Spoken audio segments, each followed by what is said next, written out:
Le sujet de l'expérimentation, ça fait quelques années qu'il nous occupe, la Chambre, l'IFV, l'EPL de Blanquefort à l'origine, l'État, la région, France Agrimaire. Aujourd'hui, le paysage s'est un tout petit peu simplifié. L'EPL a fusionné au niveau départemental. Et puis, vous avez constitué le Vinopole. Je crois que c'est le début d'une formalisation d'un travail de collaboration qui existait déjà, mais c'était important de tisser ces liens encore plus forts entre vos trois établissements. À Bordeaux, on a la chance d'avoir, outre Vinopole, un petit peu plus sur l'amont de la recherche, aussi l'ISVV, ça a été cité tout à l'heure, et l'ensemble des compétences universitaires et de recherche qui peuvent travailler et mettre en commun l'ensemble des moyens pour constituer un pôle dont j'espère qu'un jour il dépassera à Montpellier. Je pense que ce n'est pas encore tout à fait le cas, mais nous avons tous, État et région, universitaires, cette ambition d'un jour être au moins à la hauteur de Montpellier et si possible développer les collaborations pour sortir de cette histoire entre les différents vignobles nationaux. Donc, ces rencontres professionnelles autour de l'expérimentation s'inscrivent dans un contexte qui est contrasté pour notre filière. Alors, les dernières données économiques, on y est toujours très attentif. Ces données sont plutôt encourageantes.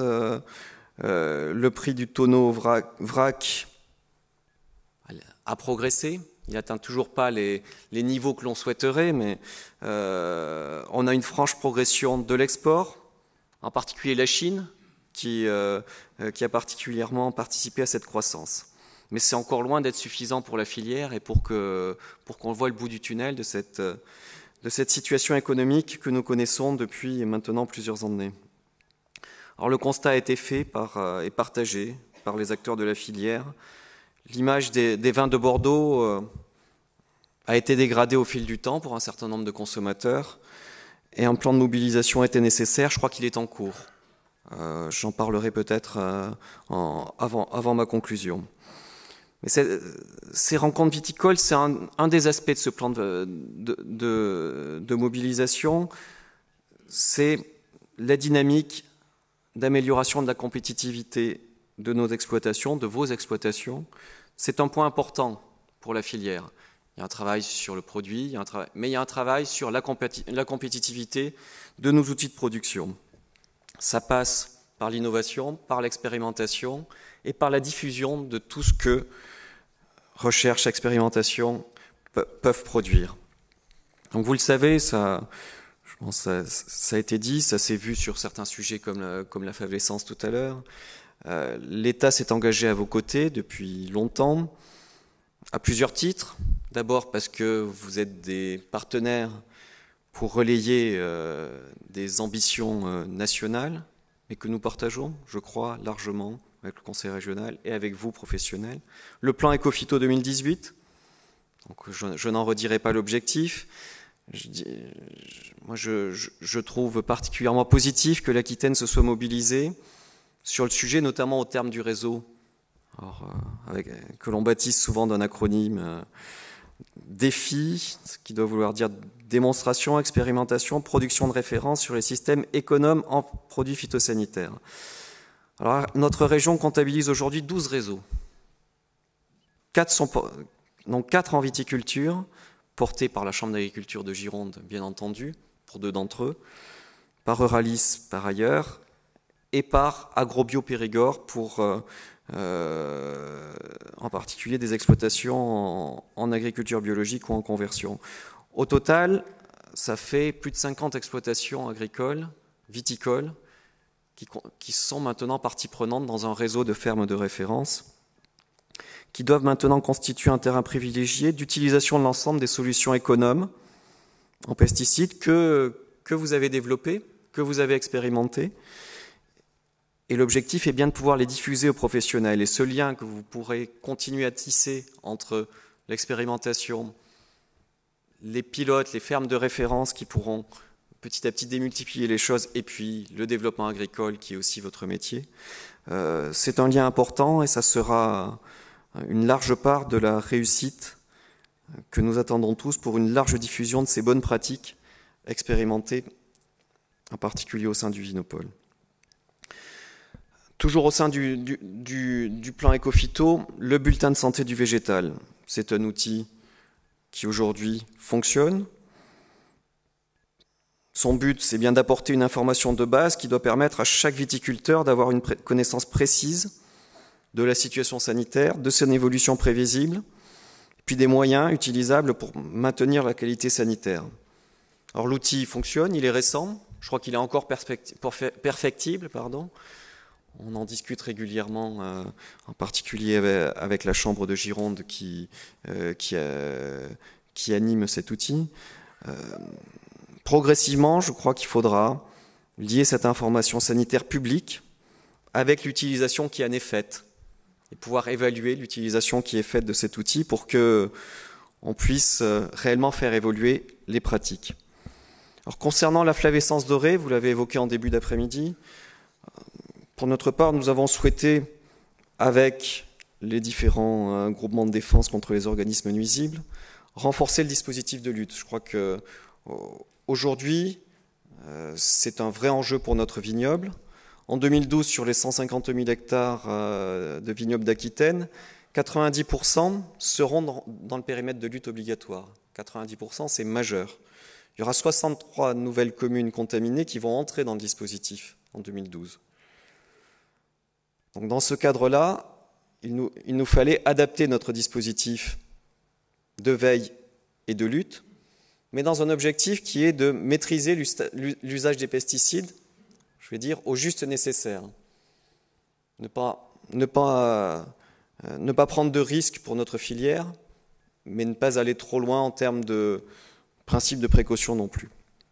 Donc, pour ce qui nous concerne, nous avons également renforcé nos moyens, et en particulier en ciblant des actions vers les vignes abandonnées, qui sont toujours un vrai sujet, et sur lesquels il nous faut avoir une vigilance encore accrue.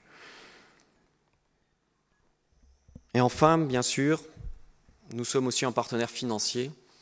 Tout à l'heure, j'ai noté que bien souvent on cite France Agrimaire. Alors parfois, France Agrimaire, quand il s'agit d'investissement, ce sont des crédits européens. En matière de recherche et expérimentation, ce sont les crédits du ministère de l'Agriculture qui sont contractualisés avec le Conseil régional dans le cadre du contrat de projet État-région pour la période 2007-2013. Et en viticulture, ces crédits contractualisés, nous avons fait le choix de les dédier en priorité à l'expérimentation. C'est un vrai enjeu. On a fait le choix, avec le Conseil régional, de cibler ces crédits, on va dire France Agrimaire, vers l'expérimentation. Donc depuis 2007, c'est près d'1 million d'euros qui sont allés vers l'expérimentation viticole de crédits de France Agrimaire, complétés par des crédits du Conseil régional et puis des partenaires financiers que vous avez aussi pu mobiliser sur le même sujet. Alors les thématiques, le président Reynaud les a évoquées tout à l'heure. Les thématiques, on a voulu depuis 2011 les formaliser sous forme d'un appel à projet. Le président Reynaud les a cités. Je ne suis pas sûr qu'il ait cité la partie qui concerne la compétitivité. Il l'avait cité dans son introduction.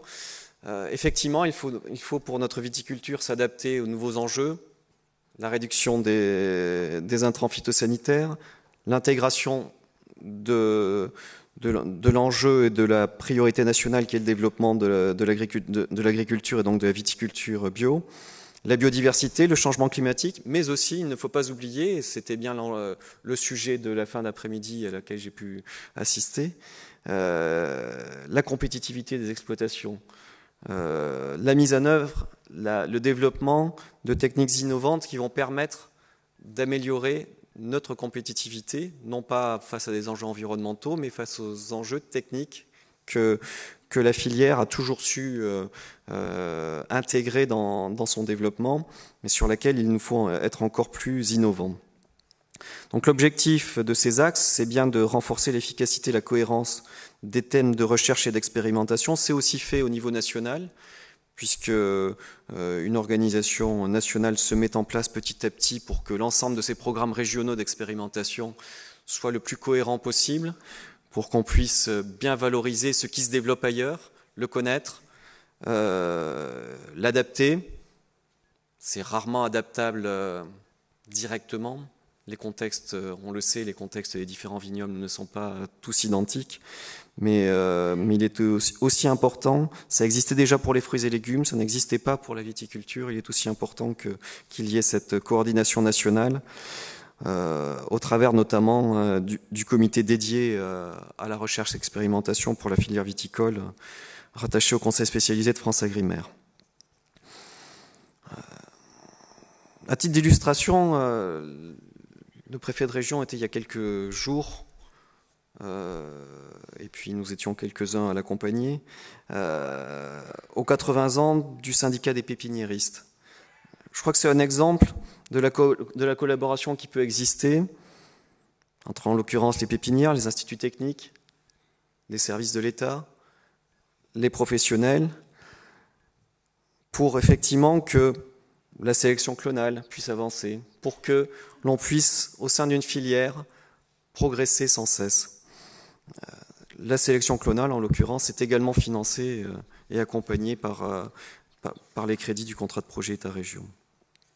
Et en termes de financement, je terminerai en mentionnant le fait que l'Union européenne accompagne également le volet diffusion des connaissances. C'est un volet important. En matière viticole, la Chambre d'agriculture de Gironde en est un acteur majeur. L'important, on l'a dit, parfois un peu fort, laissant entendre que peut-être à tort ou de façon maladroite que les choses n'allaient pas bien aujourd'hui, mais on l'a dit, le sujet, ce n'est pas d'expérimenter, d'avoir des résultats excellents, c'est que ces résultats ils soient appropriés par les exploitants et qu'ils soient mis à neuf sur le terrain. Donc quand on dit ça, effectivement, celui qui est en charge de la diffusion peut se sentir mis en cause. C'est pas le sujet. Le sujet, c'est bien d'accompagner et de faire encore mieux que ce que l'on fait déjà. Aujourd'hui, on peut le constater quand au fil du temps, on mène avec notre service statistique les enquêtes sur les pratiques culturales en viticulture. On voit bien que les pratiques ont évolué. On voit bien que ça évolue. On voit aussi, quand on mène ces enquêtes, qu'elles ont évolué pour un certain nombre d'exploitants et puis que d'autres ont du mal à franchir le pas. Ceux-là aussi, il va falloir les raccrocher au train puisque je crois que les techniques qui ont été développées grâce à la mobilisation de tous les acteurs de l'expérimentation, grâce à vous tous, elles ont montré qu'elles pouvaient être compatibles, et plus que ça, avec un maintien de la compétitivité de ces exploitations. Et donc il faut réussir à le faire comprendre. C'est un enjeu majeur, et l'enjeu majeur est aussi de toucher ceux qui, pour l'instant, sont les plus à l'écart des dispositifs de diffusion. Et puis je terminerai donc par quelques points d'actualité sur la filière. Alors sur le plan de mobilisation, est-ce que les non-girondins veuillent bien m'excuser. C'est vrai que depuis Bordeaux, c'est beaucoup le plan Bordeaux. C'est beaucoup le Bordeaux, même si nous sommes présents, et puis les différents services de la DRAF, et notamment FranceAgriMer, auprès des différents vignobles aquitains. Sur le plan Bordeaux, je voudrais mentionner deux actions qui me semblent importantes pour les exploitations elles-mêmes. Les audits d'exploitation, c'est un point crucial du plan. On doit avancer, on doit permettre aux exploitants qui le souhaitent de rentrer dans cette stratégie. L'outil d'audit a été validé par la profession, et donc maintenant il s'agit de déployer ce cadre méthodologique auprès du plus grand nombre. Et c'est pour cela que le préfet de région a souhaité confier le pilotage du déploiement de ces audits à Jean-Luc Yemolo, qui a dû nous quitter avant la fin, mais qui, je crois, lui, avait assisté à presque toute l'après-midi. Donc le directeur adjoint de la direction départementale des territoires et de la mer de la Gironde, pour que sur cet aspect, ce travail au plus près des exploitations, on puisse avancer. Nous avons également proposé de désigner un pilote sur la problématique de la gestion prévisionnelle de des emplois et des compétences. On sait que les métiers de la viticulture changent. On sait aussi que, et le recensement agricole l'a montré, que l'on a un certain nombre de chefs d'exploitation, un certain nombre de salariés qui vont, dans les 10 ans à venir, prendre leur retraite. Et face à cela, il faut nous y préparer. Donc nous devons avancer sur cette problématique avec méthode, avec rigueur. Donc le pilote qui a été désigné sur ce sujet, c'est Alain Sixtre, le prédécesseur de Georges Jousserand, donc l'ancien directeur de l'EPL Bordeaux-Gironde. Je suis sûr qu'il saura, avec la profession, relever ce défi.